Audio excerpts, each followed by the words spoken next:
Hey guys, welcome to my video on my best anime of 2015. Now this is just my personal opinion and no one else's. If you don't agree with anything on this list, please comment below. Please note, there will be spoilers and I'll try and keep it to a minimum. At number 10, Sakurako-san. Now, seeing as the show only just ended, it's still landed on my top 10. Well, the basic premise is that Sakurako is cold, distant, and has an interest in bones. Think Dr. Brennan from the show Bones. That may have been the inspiration for her character.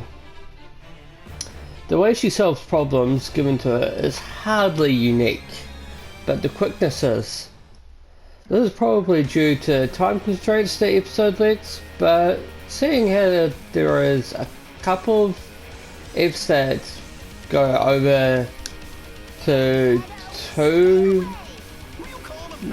eps, I probably don't think this is the problem. At number 9 we have Ehotama.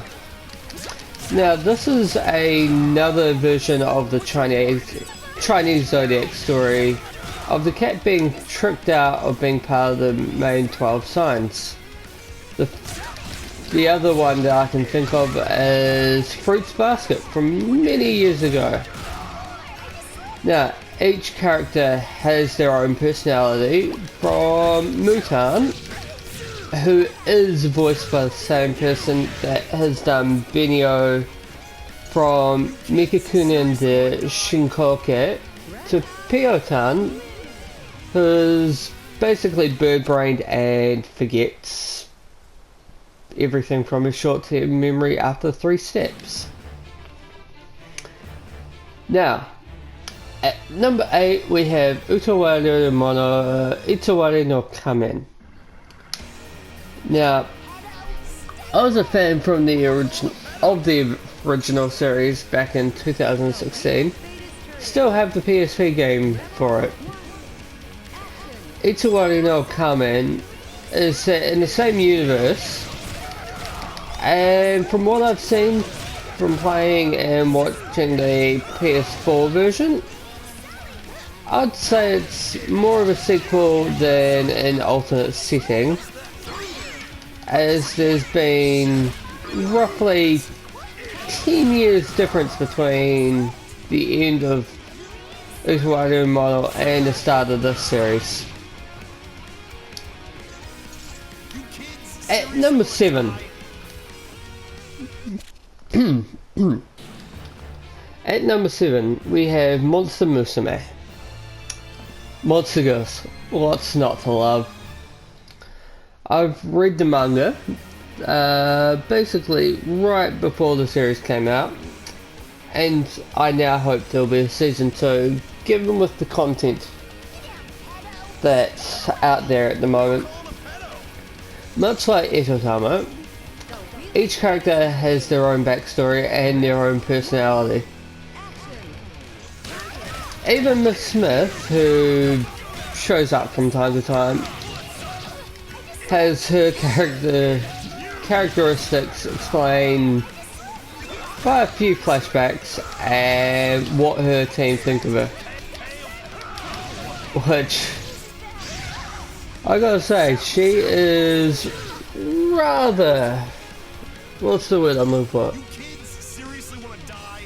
Rather interesting. Although it's only 12 eps, it's well worth a watch. At number 6, we have Ansatsu Carson.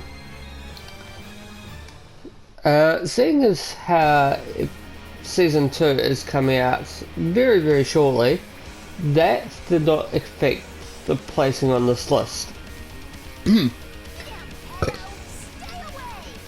The first season has enough merit to go on just to be only at 1 season. without trying to spoil it, the whole class is trying to kill their teacher, who can't be killed. Most of it is slice of life,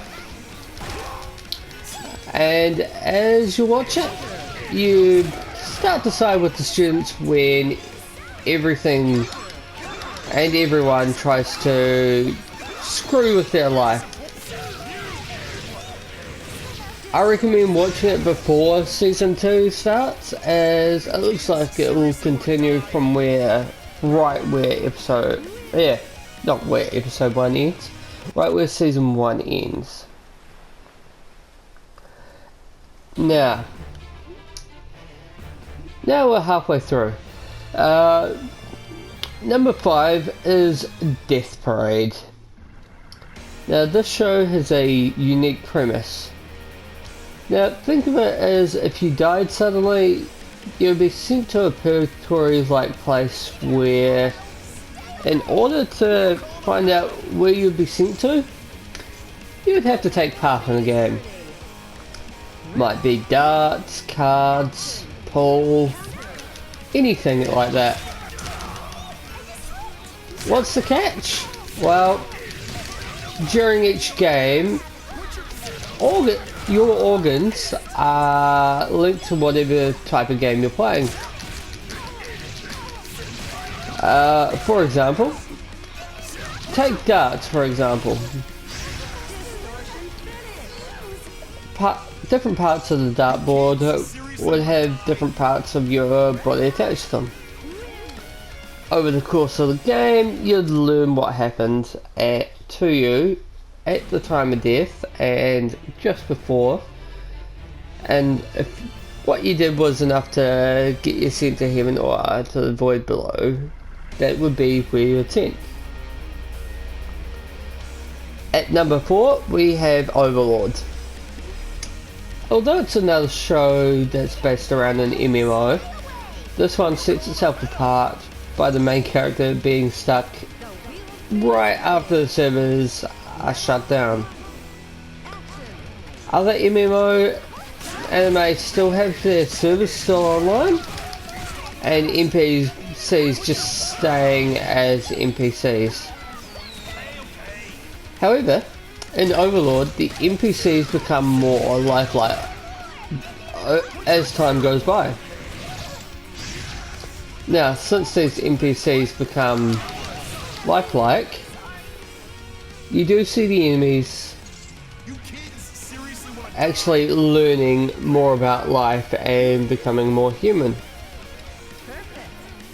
My only concern? There should be a season 2, but it hasn't been confirmed that there will be one as I'm recording this. At number 3 we have Shimmer Never. What can I say about a series set in a world where dirty jokes are seen as bad? The way that it starts off with the description makes me think it was partly inspired by George Orwell's 1984, where all your actions are monitored at all times. Doesn't help that the voice actress for Anna also voiced Kuko from Hayori Naruto-san, which that series was based off of all the H.P. Lovecraft works. It's amazing to see what Kajou would say after activating an app that can only work for 2 minutes at a time, and all the innuendos that were mentioned throughout the series. Now, we have number 2, Rampo Kitan. This series was based off of Edokawa Rampo's works and was released to commemorate the 50th anniversary of his death in 1965. The show's premise is around a bunch of murders and mysteries that are done by a masked man and feature the butterfly effect, in where all your actions and inactions are basically determine what will happen, mainly to a small effect on the show. Now, it only has 11 episodes, which is pretty odd to see nowadays. But I'd say if you like anime, mystery anime and murder anime, this is a definite watch. Now, for my personal best anime for 2015, Gate. Now, this is another anime that has a second season coming up very shortly. This is in effect the reason why it's so high up on my list. The reason why, the main character is an otaku that works for the JSDF. Now, Tokyo got invaded by a force from beyond a portal that has shown up in Tokyo just when he was going to Colicat.